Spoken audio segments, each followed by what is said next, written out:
My name is Jill Coyle, and from years of experience as a divorce attorney, I know for a fact that no one dies from divorce. The experts and I are here to show you how to not only survive, but thrive during the most difficult times. Welcome to another episode of No One Dies from Divorce. Today, I have Andy Heller with me. Hi, Andy. Jill, great to see you again. Yeah, Andy was on my podcast a few months ago. We really enjoyed the conversation, and I felt like we had a little bit more to say. So he came back, and we're going to be talking about taking the high road. I think that this is a really important subject because obviously our listeners are real people in real time, usually going through a divorce or have just recently been through a divorce. And I feel like your story, your pathway really lends to that person. And I felt like, your book and your journey has really given you, I guess, the background to help others through divorce. So thanks for being back, Andy. Jill, it's a pleasure. So let me just remind our guests about you. So Andy Heller has struggled through his own divorce. He searched for a practical roadmap to help him, his wife, and his children navigate the emotional, logistical, legal, and financial challenges that come with divorce. Finding nothing to help, Heller began interviewing dozens of divorcing couples, marriage counselors, attorneys, judges, and others who could share light on divorce's universal difficulties. The result, Take the High Road, a game-changing look at how both parties can choose compassion and cooperation over anger and fear. So with blunt advice, real-world examples, and practical strategies, his book is a well-organized roadmap to a more positive destination. It provides a less traveled route for navigating divorce that can heal hearts, prepare for future, and most importantly, nurture your children. So, Andy, tell a little bit more about like your background and, a little bit of your story of getting to this book. Sure. My story is really interesting. And so a little bit about me, guys. I've written two books, a couple about 20 years ago on real estate investing. I'm an entrepreneur. And I swore I would never write another book again. And I'm kind of like that. I'm that guy that in every group of friends that people come to for reasonable advice. Okay. I've always figured I'm a Dale Carnegie disciple. I'm pretty grounded. I'm very compromise oriented. So I'm going through my own divorce and lots of drama as some of these divorces have. And a couple things about me. A, when I'm stressed, I don't sleep a lot. B, when I'm stressed, I just start to write. And that's just kind of my own coping mechanism. When my mom was passing away years ago, Jill, I started to take notes when she was in hospice, and the notes actually became part of the notes became an article that was covered in 5 national newspapers in the Mother's Day after she passed. So I'm going through my own divorce, and I'm reading lots of other books from attorneys like you, Jill, and divorce counselors, and all these books were good. Okay. And even the worst books, I would get a couple nuggets that could help me. So in one of my co-parenting sessions, the co-parent counselor looked at me and my ex and said, "You guys have a lot of drama here. You could benefit from a therapist." I said, "You know what? Can't hurt." But I said, I specifically want a therapist who's dealt with divorced men. Okay. So I found this amazing lady. And so, Jill, I cannot count how many times over the next couple of years I would go into her office, something would happen, I'd say, "Okay, this is what happened." And I can give you some examples too, Jill. Like, this is what happened, but don't worry, I thought it through. I'm a reasonable guy. I'm very compromise oriented, very fair. This is what I'm going to do. And she would listen to me and put it in a whole therapeutic speak. "Well, Andy, it's really good that you thought about it, blah, blah, blah, blah, but you're not going to do that. You're going to do the opposite. And here's why." And I would sit and listen as this advice came out of her mouth that was so contrary to what I planned to do. Mm-hmm. And even if I push back a little bit, by the end of the session, I'm like, holy smokes, she's right. And I was completely wrong. So my takeaway point, Jill, was I'm a pretty reasonable guy. And I was not conscious of the degree that I was emotionally compromised during these peak months and years. And I needed help, more help than I realized, to make decisions that would be good for me, and most importantly, good for my children. Mhm. And so then I looked at my notes. I've read all these different books. I'm like, you know what? There's a gap in the divorce book space. And what I mean by that is, so I am not an accomplished attorney like you. I'm not a licensed therapist or practitioner in the space. I'm just a guy who had a challenge in divorce and landed in a place where I'm able to co-parent effectively. I did some things really well, some things horribly wrong, some things kind of okay. And my book is, again, what I am as a businessman, guys. I've organized and I've run good, successful businesses. My role in writing this book is to, I interviewed all these competent professionals and I compiled their counsel into one manual of best practices for getting through your own divorce. And I'm not an attorney, so I don't lean towards an attorney's perspective.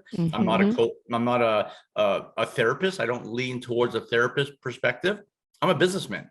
And the last thing I did that's really unique is that I injected some business advice on how to deal with high conflict business situations, bringing that counsel into managing through divorce and co-parenting effectively. And this is where I bounce this off of attorneys like yourself and counselors. So even though my book is kind of just out there, I'm really humbled by the reviews from the therapy community, from attorneys, that they say it's really something unique. And and also, guys, this is not my field. I'm not a I've got other businesses.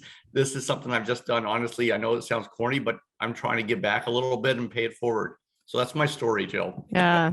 I love that too, because, a lot of people, especially, divorce attorneys, I, I've decided that there's two kinds of people that do this profession. Either people like me who really appreciate the art of it, and the day-to-day grind of helping people through the worst times of their life. Mm-hmm. And then there's the attorneys that could give a flip. They don't care, but they just want to make money. And you want to be very, very careful when you're looking for an attorney that you're not finding that attorney. You really need to find an attorney that wants to do family law, because that's their passion. You'll see a very, very stark difference. But when you look at like how to offer empathy for somebody going through a divorce, it really has to go to another level of understanding exactly what they've gone through.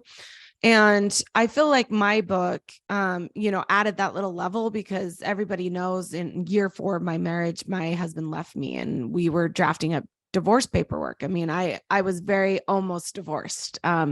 We got back together, and a lot of therapy, a lot of work. And it's not perfect by any means, but it has allowed me to get to that next level of really understanding the pain, the heartache, the anger, which really leads me to help more people through this process.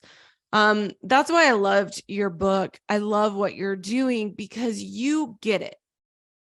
And I think it's one of those little elective clubs that unless you've been in, you just don't get it. Kind of like breast cancer or a miscarriage. Like, you just don't really understand it. You really can't lead that, empathy track without living it. And that's exactly what I got from you, is that I felt in everything in your book, what you're doing is that you get it. And you were at that point where it just wasn't easy. Just like when my husband left me, I was so angry. I just wanted to hurt him. And I'm the divorce attorney who knew that was the exactly opposite of thing I should be doing. Right. Yeah. So I really appreciated that about what you are bringing, because we do need more people like you that can get to that vulnerable level and say, I was wrong, or I was not doing this correctly. And let me help you not make the same mistakes as I do. So I really appreciate that. And I felt that in your book and what you are trying to accomplish. The other thing I love about what you're doing, and I talk a little bit about this. I have coaches and I have therapists on my podcast all the time, and they are so very important in their place. Attorneys are so very important in their place. But sometimes divorce takes like a community, right? It takes more than just your attorney, more than just your therapist. And so I love that you come in the space of, like you said, I'm not any of those people. I'm something different. And I can, give you that more like real person, I lived it kind of perspective. So one of the things I wanted to talk about is divorcing with compassion. We all laugh. It's like what? That's like an oxymoron. Like, how can you have divorce and compassion in the same thing? Because it usually can't coincide. So talk a little bit about that. What does it mean? And how did you get to a place where you could recognize that that was really a very important factor in your divorce? Well, before I answer the question, I'm going to address actually a misconception. When you take the title of my book, Take the High Road, Divorce with Compassion for Yourself and Your Family, Mm-hmm. I think the gut, and I got this from earlier podcasts that I've done and comments from some early readers that, when I first picked up your book, I thought it'd be like, well, how to give away the farm. And it's actually the opposite. And you'll affirm this since you're an attorney. There is a relationship between conflict points and financial as well as emotional cost.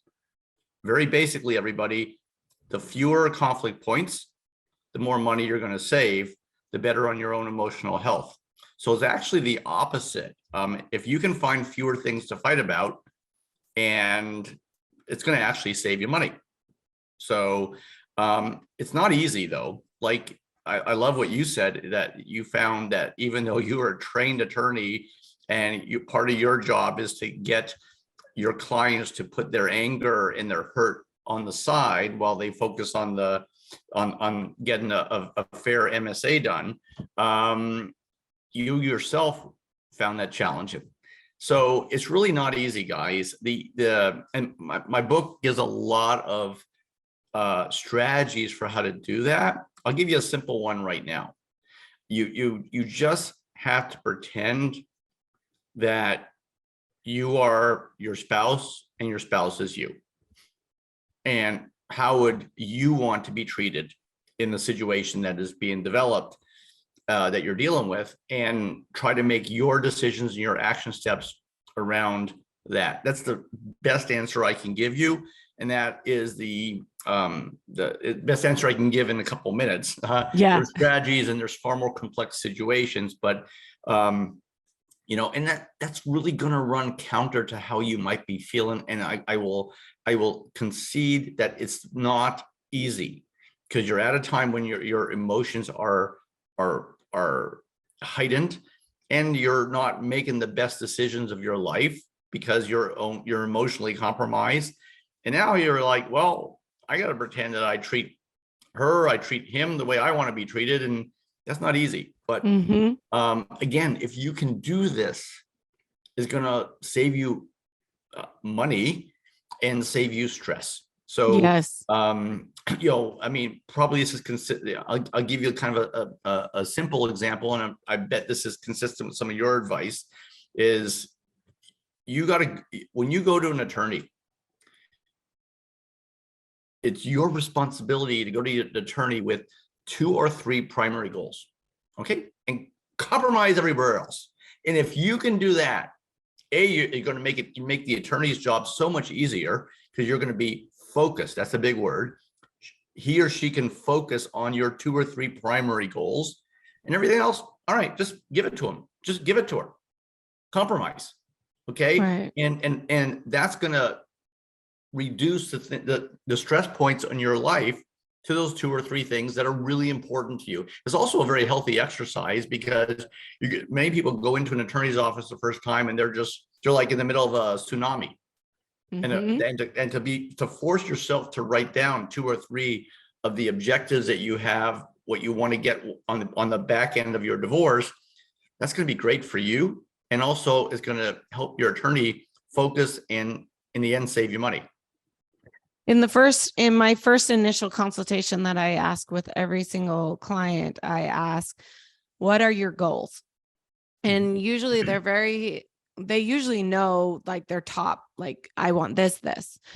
And then when we get in the minutia of the divorce, all of a sudden everything else becomes big. And I will return them back to their main goals and suggest that these are what we're focused on. So I have an exercise that will really help you if you guys are if you're getting ready for a divorce. I want you to sit down and I want you to write every issue, big or small, that you can think of from this divorce happening. So just write it down. If you can only think 4, that's okay. If you can think 15, I need you to write it down from everything that you feel like there's going to be an issue with your kids, with your, jobs, whatever. I want you to just write them all down.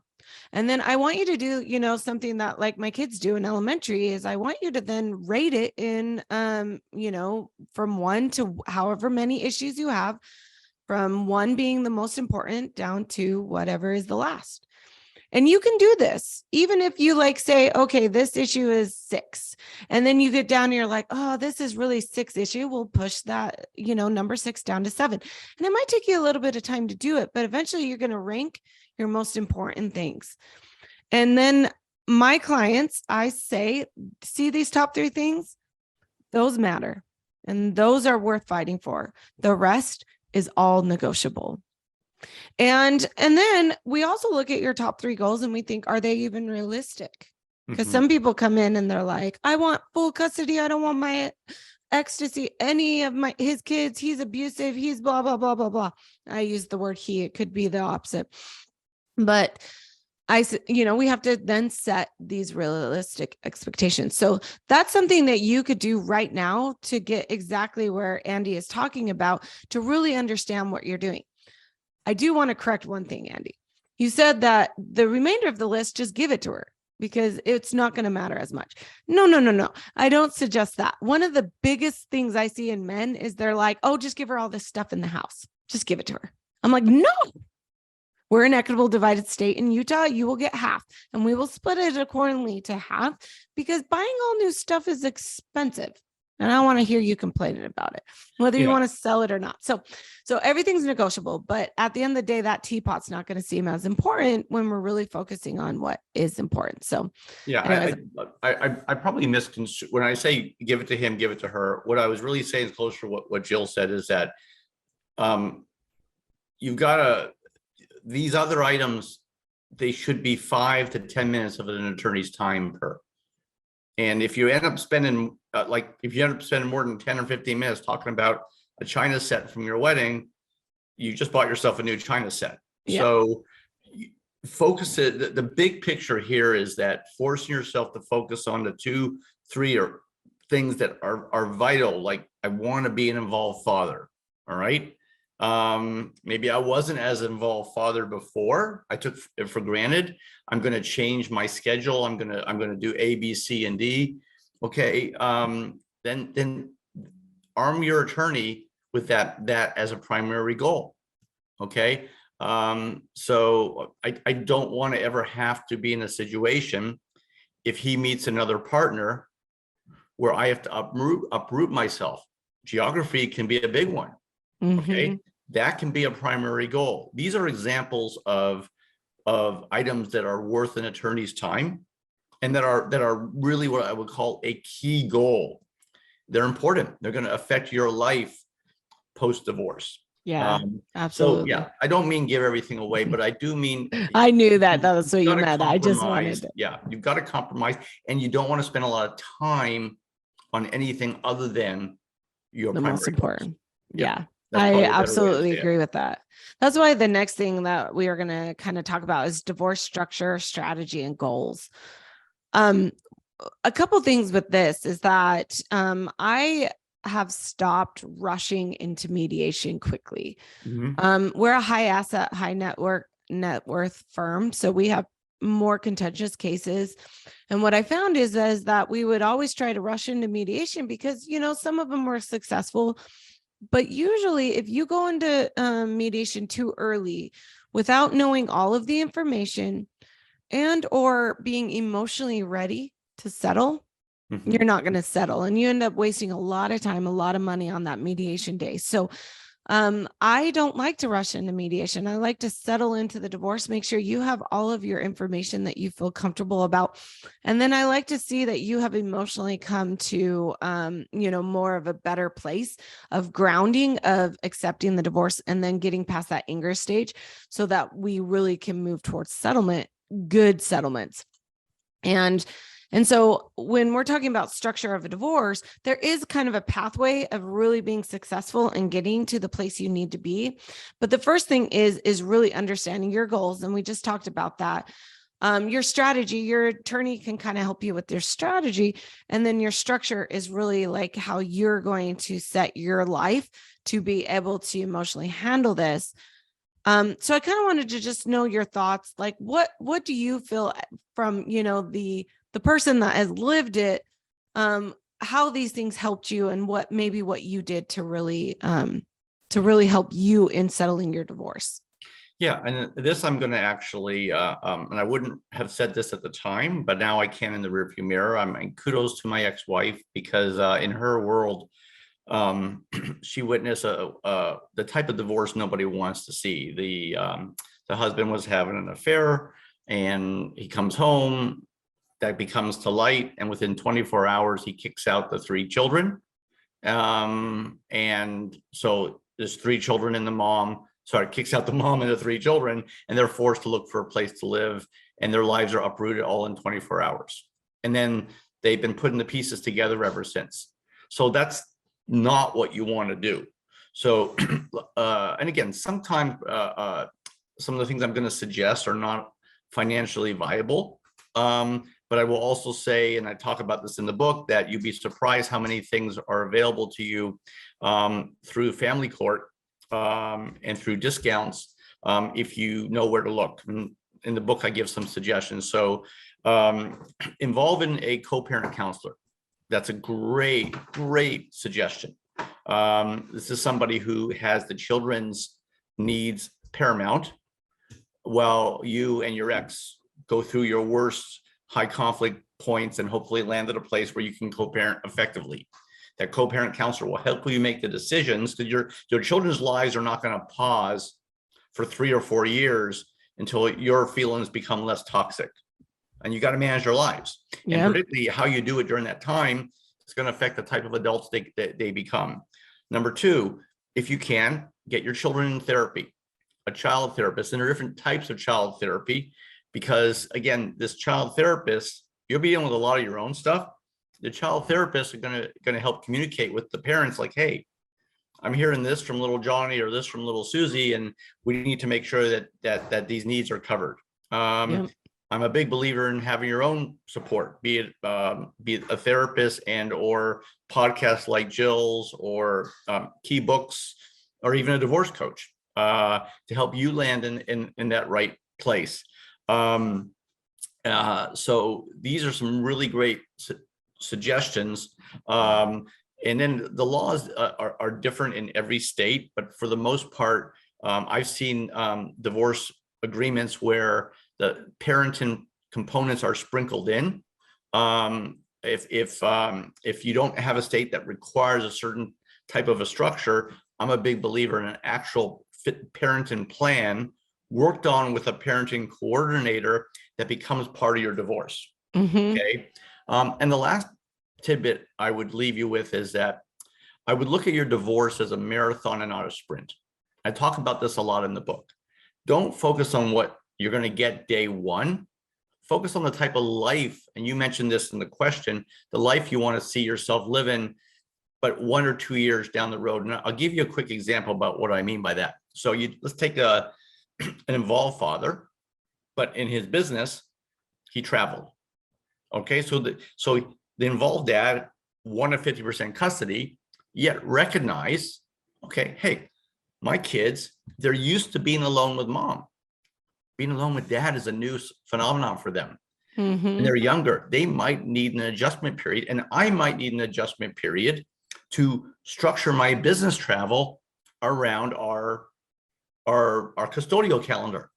So in this example, the divorced dad started with about 25% custody, and over 18 months, and again, nothing was set in stone. So for example, it was at month number 3, no later than month number 6, as long as the feedback from the children's therapist was good, the dad's custodial time would go from 25% to 35%. Then again, from month 9, no later than month 12, it would go to 40%. From month 12, no later than month 18, it would go to 50%. And this had everybody's best interest in mind, particularly starting with the children. It gave them time to adjust. And the father, it gave him time to adjust. And again, we're talking about, sometimes it might not, that divorced dad might be angry, might not be feeling compassion for his ex, but you know what? It's going to be tough on her getting used to not seeing her kids for a period of time. Okay. She never had to deal with that. So this is a great example of looking at what you're looking to achieve as a marathon and not a sprint. And that hopefully can empower your attorney to come up with a more win-win-win divorce arrangement. Right. Absolutely. And one of the things that is really important, especially if you are divorcing with children, is that understanding that this is bigger than you. And, if you can get to the place, no matter how crappy your ex is, to recognize that you both want what's best for your kids. And a lot of times that is looked at very, very differently. Obviously, moms and dads look at different roles within the marriage in the way that they raise the kids. A lot of times we have different parenting styles. And so when you're divorced, it really becomes sometimes, discombobulated, and we struggle to think that they are doing what, we think is best for the kids. But you have to remember, it doesn't, that is the same parent that was in the marriage. You're just not there, whether to nitpick it or to, change it into whatever you wanted. So, and it doesn't make the other person bad, just because they don't parent the way you do. The other thing that I always say too is that kids relate to parents differently. And so a lot of times you think, oh, your kids, my kids are close to me, they need me, but they relate to their, say their dad in a different way. My kids, they need me in a very different way than they need their dad. And so in a divorce, they're going to get those needs met still, just at different times. And they're both equally important. They're just very, very different. And so, you have to remember that, this isn't about you anymore. This is about your kids. And you need to recognize that they need both mom, they need both dad. I'm not saying that necessarily an equal parent time is the best always. But definitely quality time with both parents is the goal and should be the goal. And so yeah, working through that. And by doing that, you help your children through divorce. I wrote a chapter in my book about how your kids are going to be okay. They're resilient in what they have to go through. They deal with hard things every day. They're going to be okay. But what they need is 2 functioning parents that are emotionally available to them, because their parents have dealt with the emotion. And so many times, we've got these parents going through these really hard, traumatic things, and they just don't want to deal with it. If you're not dealing with your own emotion, your own trauma, you're definitely not going to be able to be there for your kids when they're going through it or when they need to talk to you about it. So that's really, really important. What would you say are some action steps that you through your divorce could take to really help your children? Oh, well, that probably that's about half my book. Yeah. Let me actually answer it in a very interesting way. So in all these interviews I did with divorced couples, and I interviewed couples at different stages, during the heat of the divorce, is like, well, she's not doing this, she's not doing that, he's not doing this, he's not doing that. Well, if you read in my book, everybody, you'll notice something very interesting. The book focuses on unilateral steps that you and only you can take, because you cannot control him, you cannot control her. All right. So, and that's a big realization the divorcee needs to come up with, that I can only control what I'm going to do. Okay. True. Examples of, so now circling back to your question, never, ever, ever criticize your ex in front of your children. And if the children say, well, mom says this, dad says that, say, you know, guys, that's not how I remember it, but I'm going to choose not to say anything bad about mom. And let's go ahead and talk about something different. And you can actually say something like that to children at any age, and they'll remember years later when they're an adult, man, you know, they're not going to remember particular conversations, but they'll remember, man, dad never talked bad about mom. Mom never said anything bad about dad. And this is really, really helpful. Don't talk about money in front of your children. All right. The worst thing you can do is when you're paying, you know, like you say something like, that's what I'm paying your mom for child support. Like, don't say that. No. Yep. And you got to understand and recognize what you do, what you don't say, what you do when you don't do. All these actions, words go into the wiring of your children when they're adults, and you want them to not suffer from your divorce, to where they can pick a partner and have a great life when they are adults. You don't want them carrying those scars. Another great example is, and this is actually a great story about when I decided to write this book, this story, which is a great example. So I talked about it in the introduction, how I would go into my therapist and said, this is what happened, but don't worry, I thought about it, I got my solution.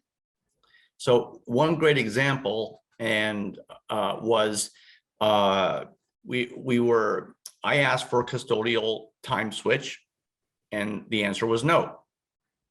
She asked me for a time switch. I said, I'll get back to you. I met with my therapist, and I said, you know what? She continues to say no to requests that are reasonable that she could say yes to. She now needs something from me, and I'm going to say, ask me, okay, just give me what I want, and I'm going to say yes to yours, because they're both reasonable requests. My therapist said, no, that's not what you're going to do, Andy. You're going to call her back, and you're going to say, your request is reasonable, and I'm fine with that. And you're going to say the same thing to any request that she makes that you can accommodate, and you're not going to link them to requests you're making. And I was, but no, Andy, this is what you're going to do. Just trust me on this. And within a couple of years, how she handles your request will change. Well, my therapist was wrong. It took 6 months. And this is a great example, Jill, of where my instincts were wrong about how I should handle a situation. And it was that example where I said, oh my God, I looked at my notes. I got an outline for a great book. I realized how off I was with my own decision making, and I'm a reasonable guy, and I needed these types of guidance. So this is a great example, back to your question of you got to consider your children's needs and not your feelings or what you think your ex owes you. What is this request? Is this issue? Whatever's in my children's best interest, I'm just going to say yes to, and sort of like put my blinders on about everything else. Yeah, that's absolutely correct. And at the end of the day, you divorce because you don't have to be with your spouse anymore. But if you chose to have kids together, you have a common link. Just focus on that. Yeah. And I always say, like, divorce really brings out the children in adults. It really does. Like, because this is the time you need to grow up. Like, you need to put your big boy pants on, and you need to realize this isn't about you, but it's so hard because you're going through this like big event and you want it to be all about you and how life's unfair and blah, blah, blah, blah, blah. But that's not, that's what coaching's for. That's what therapy's for, is to help you realize that this isn't about you anymore. And Yeah. divorce can be such a beautiful thing because it gives you the platform to become this better version of yourself. And I love that, Andy, because that's exactly what my book says, is that divorce doesn't need to be this shameful thing. It doesn't need to be this thing that you are like embarrassed about, because now Andy Heller gets to tell the world, look what I am now. And I would never be this person without this divorce. And because of that, I'm a better human. I'm a better father. I'm a better parent. I'm a better friend. I'm a better person to go into the next relationship with. And that's the most important. If we change our perspective and the conversation around what divorce is, it can become a movement to make really powerful change. And they always talk about, like, when you have huge traumatic events, a kid gets cancer or dies, or, somebody, you have a tragic death in the family or something like that. That is when the people become the most contrite, the most humble, and they're able to see the good in the world, and they're able to want to effectuate change. I'm like, oh, why can't we do that in divorce? A lot more people get divorced than these traumatic events. And it's a great group of people, because not everybody that gets divorced is bad. In fact, there's many amazing people that get divorced. And so I want that to be our mantra. I want divorce to be the lead of change. And it could be pretty powerful if we allow that to happen. So Yeah. So the last thing, let's just talk about it. So helping others through divorce. I do it every day. I do different things. I wrote a book about it. I empower people to understand that divorce needs to be the time that you stand in your own feet, that you stand up, that you recognize that you're going to have to walk alone. And guess what? That's okay. That's actually what you were supposed to be doing in your marriage. Your happiness is determination from you, not from anybody else. So it's a really great time to, refocus. What do you like? What do you want to do when you grow up? So what would be your kind of final thoughts on helping others through divorce? Well, I'm just going to reiterate what I said earlier. I'll talk about myself for a minute. I'm a strong guy. I've got a strong will. I'm very focused. I've built successful businesses, and I just felt like a human voodoo doll during my own divorce. Probably the smartest thing that I did, and the biggest suggestion I can give you all is recognize, whether you are a strong person or not as strong, that you need help. And the places I like to suggest to go are exactly, podcasts like what Jill does, good counsel from capable people, reasonable people who find some sources of counsel that you trust. So great podcasts, 2 or 3 good books. Hopefully mine's one of them. If you really think you need a divorce coach, I talk about in my book about seeking out that one person to be your voice of reason and putting blinders on for everybody else. The thing about when you announce you want to get divorced, you're going to get advice from everybody and their brother. And a lot of that is not going to be good advice. And it's going to be like noise, or so much of it. So what I talk about in my book, there's a guy named Hans, and Hans was a reasonable guy. I knew him, entrepreneur, just the nicest guy in the world. And he had just a horrible divorce. I saw him at his worst point, and he found a lovely woman, rebuilt his life. So I knew what this guy had been through, and he was my sounding board. He was my Hans. So you find a guy like your Hans. And the last suggestion I would say is, a therapist is not a bad thing. I mean, I've not been a big user of therapy in my life, even though my sister has her MSW. But I recognize, it can't hurt. But I did seek out a therapist specifically who had dealt with divorced men. She was wonderful, and she helped me reset where I needed to. She was a really good sounding board. So those are my best suggestions. And the last thing is a bit of optimism that you'll certainly see if you read my book. It's going to get better. almost always it gets better. And if you have to write that sentence, Andy Heller says it will get better, and put it on your mirror so you see it every day when you brush your teeth and comb your hair. I mean, Yeah. my own world, Jill, if I said, let's take a left, my ex-wife would say, let's take a right. Oh, I said up, she said down. We couldn't agree on anything. Years later, I think I have a better ear from her, and we co-parent more effectively than when we were married. So, but it wasn't always that way. There was a process we went through, and I focused on unilateral steps that I could take, as I talk about in the book. And eventually it does almost always reach a point where it gets better, guys. I love that. So Andy, tell people where they can find you. Sure. Easy. That you can get my book pretty much on any place online. Most people go on Amazon, Target.com, BarnesandNoble.com. We have a website, www.takethehighroaddivorce.com. I would love to hear from you if I can help some people. And my book helps you. It's great. I would say the book, about half of it's about getting through divorce, but the other half is co-parenting effectively after divorce. Yeah. And that can be, for many people, still a 10, 15-year chore. Yeah. So that's how you can reach me. And I hope that the counsel that I'm offering can make it easier for you, because some people were there for me. I love that. Take the high road, guys. It's so much easier learning these tools right now to get to a place where you can move forward.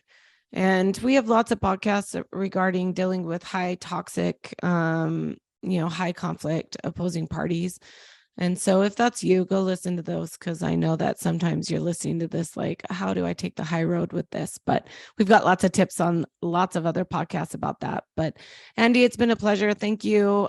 Good luck with your book and everything you're doing. I appreciate you in this space and helping others through this trying time.